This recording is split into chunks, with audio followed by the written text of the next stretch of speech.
வெகுண்டெழுந்த சாதை நாம் அறிவிலால் எறிந்த அம்மையாய் அடி சான்ற பெருமானுக்கடியே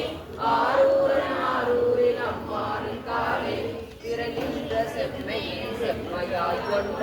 திருநாவுக்கரையன் அடியார்க்கும் மணியே பெருநம்பி குலச்சிறை தன் அடியார்க்கும் மணியே பெருமிழை குருமர்க்கும் வேலர்க்கும் மணியே ஒரு நம்பி